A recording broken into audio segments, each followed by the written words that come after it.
What's up, guys? Jada Salamander here, bringing you another awesome review. Wow.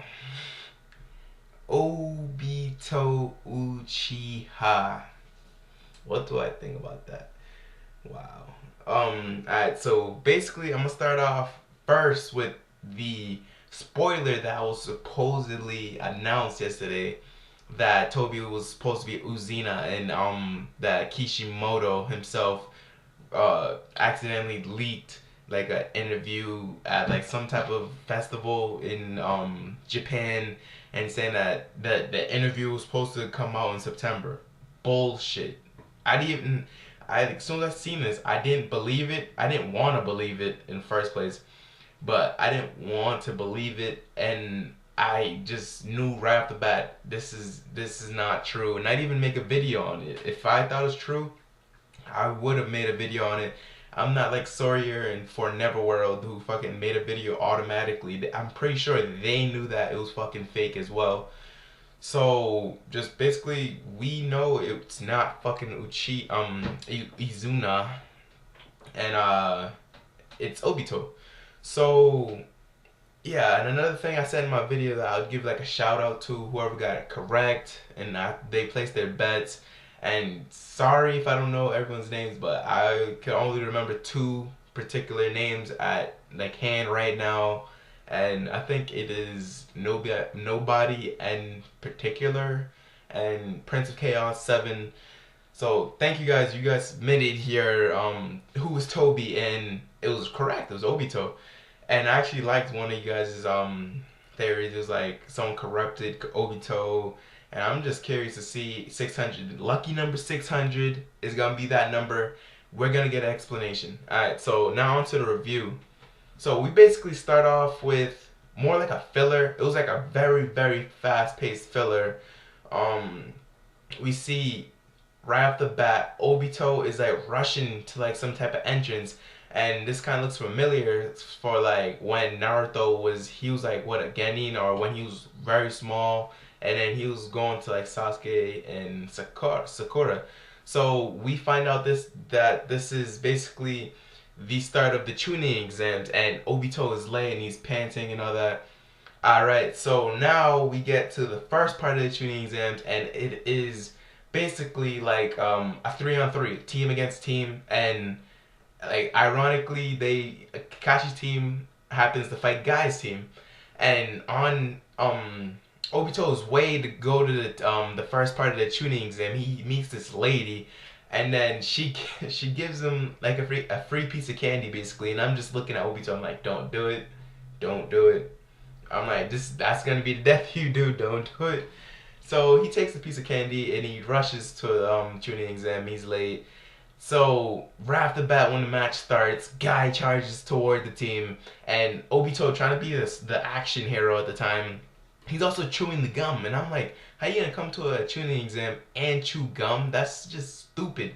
So then he tries to do a fireball jutsu, and he basically chokes off his fucking gum, and Guy kicks the gum right out of his mouth. He fucking rapes Obito. I'm just laughing. I'm dying of laughter inside, and like I just feel really bad because he obviously gets fucked up. Just one kick is all it took, and he needs to get repaired by Rin. And like when Rin is like using her medical ninjutsu and like helping him, like aiding him basically, like you can see Obito's face, and he has that Naruto face, like Naruto gives to Sakura, and basically it looks like he's liking her. It's like that Florence Nightingale effect where the person take care of you, you kind of have feelings for that person and all that shit.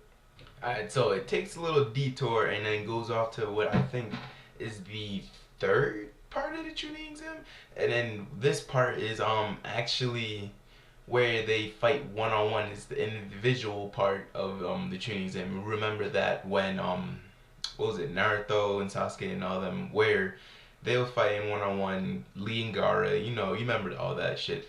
So in the one on one, I think it might have been like the semifinals where Obito has to fight Guy again. And then this is one of my favorite parts because Obito looked like he's getting serious. He took off his goggles. He has the one thumb down, and Guy's like, okay. Okay, one thumb up. So then he tries to get real with Guy, and then Guy evidently beats his ass like with no problem. He outsmarts him or something, and then it just looks like Obito got his ass beat. Goes up to the stands, and then it's like the finals. It didn't look like Rin really cared too much.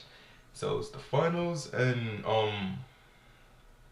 Kakashi versus Guy, and then evidently we all seen this coming. Kakashi's like basically the top of his class. He's like the Sasuke, and he beat Guy kind of with ease. And then Rin was jumping with joy all over his dick and shit. And yeah, so that was basically the end of all the flashbacks. And no, like before the end of all the flashbacks, they also shown like that since Obito didn't become a Chunin at that point, he kept working harder and harder, and he eventually became a Chunin. And at that moment, Kakashi also became a Jonin, so he was always a step ahead of him. And he was all jumping joy, and he had flowers. I think that he was gonna celebrate with Rin, but then Rin came and gave Obito like a note. It was like something about like a project for Kakashi, and then basically it just broke his heart. He had to hold it behind his back. I felt so bad for him. I was like, damn. So I'm guessing Obito kind of had some sort of hatred towards Kakashi. Like, yeah, he was kind of jealous because Rin kind of liked him more than she did to him. So basically, that's the end of all the flashbacks. One more thing before I get on to the real, like where the real time they're in right now. Were you guys disappointed that the whole chapter was basically a flashback, or were you guys just happy that we just got to see his face, or what do you guys think? Just leave it in the comment section below. But yeah, so after all these flashbacks, we finally get to face, and that blew my mind. That blew my mind. His face is half old and half new, and I'm guessing it looks old, not really old, but probably like wrinkly and fucked up because of the boulder crushed half of his body, or half of his body, and half of his other face is clean and looks like Kakashi's age. Okay, so the first thing I thought was when Toby was in the little cave with Sasuke and he showed half of his face. I think that was meant to throw us off, meant to look like he was a lot older than he actually is. So what does this mean? Is this really Obito? Or is this like, is it not Obito's mind? Is it someone else's mind? Maybe Madara? Or is it just flat out Obito? Because we seen that as soon as his mask came off, everyone's jaw dropped like Guy, Kakashi, it's Naruto. I don't really think Naruto knows too much about Obito. So, it wasn't his peer in the time period. So his mask is off. What did you guys think? Were you guys surprised? Like, were you guys happy as I was? And also check out my live reaction I did. Like, I did a video, my live reaction reading the actual manga and telling you guys my thoughts. So just leave me some feedback and just make sure you subscribe, guys. Thanks.